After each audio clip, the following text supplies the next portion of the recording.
actor Aaron Stanford. Why don't you first tell me when you first decided you wanted to become an actor, to do it as a full-time career, and Not till I was about 18, 17, 18. It was basically, I grew up in a small town in Massachusetts, and I did a little bit of community theater, acting, stuff like that here and there, but really just dabbled in it. And I was a huge movie buff, and I was really into the theater. I was really into storytelling in general. But I never had any idea how I would be a part of that storytelling, how I could get into it. And so it wasn't until it came time to figure out what I wanted to do for my next stage of schooling that someone informed me that, hey, you can go to school for acting and learn about that and maybe do that for a living. So that's what I ended up doing, and I ended up going to Rutgers University. Not a bad school. Not a bad school. Not a bad school. I had good times there, and graduated there and moved to New York and started working there. Very cool. And your first breakout role was in the film Tadpole. Yeah. And then you were also in X-Men. Yes, John. What was that like, being in such a huge blockbuster film pretty soon out of the gate? It was, the whole thing was overwhelming. Tadpole was literally, I think, the first film that I ever made. So, and it was a lead role, and it was opposite Sigourney Weaver and Bebe Neuwirth and John Ritter, and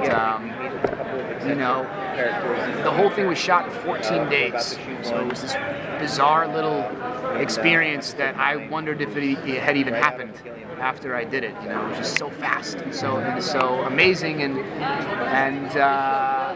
then we went to we brought it to Sundance, and it did really well, and that sort of put me on the map, and then that's what led to X-Men. Yep. And then immediately I was doing this project that was the polar opposite of Tadpole, which was shot for like $150,000 on the cheapest of the cheap cameras you could possibly get, and it was everything was story and character and dialogue focused, and so I was very much in a world I wasn't familiar with in X-Men, and it was fun. It was a great ride. I had no idea what I was doing there, but it was great. And then you went on to Nikita for 4 years, which is a phenomenal show. Yeah.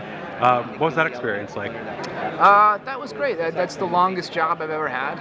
Knock on wood. We don't know how much. Yeah, who knows? Who knows? But this job is, as an actor, you never know where the next job is coming from.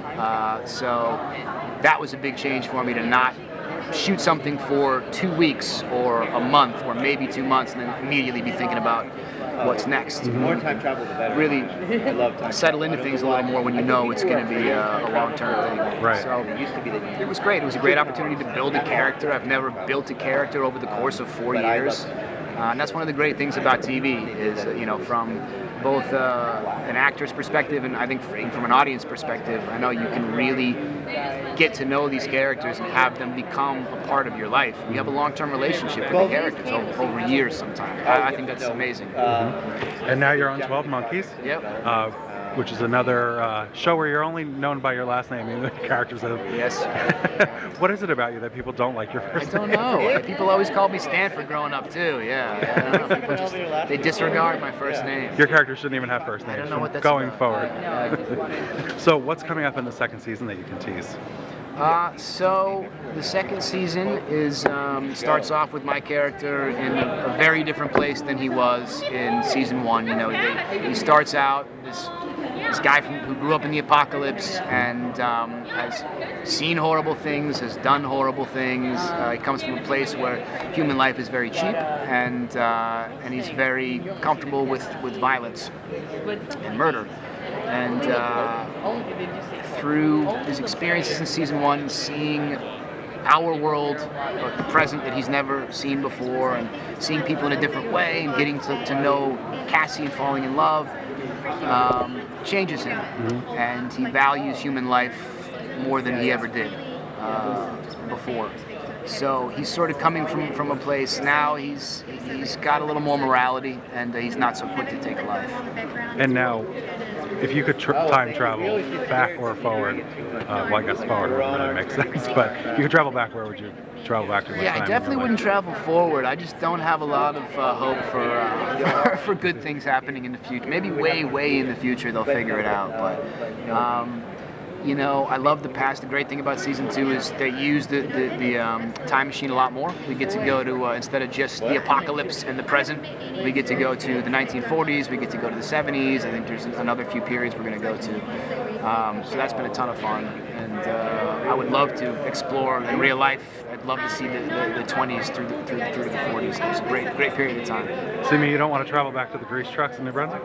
I would after a heavy night of drinking. I would time travel to the grease trucks in New Brunswick for an evening, for sure. And then right to the emergency room Yes. for botulism, right? Yeah. Aaron, thank you so much. It was a pleasure speaking to you. Thanks a lot.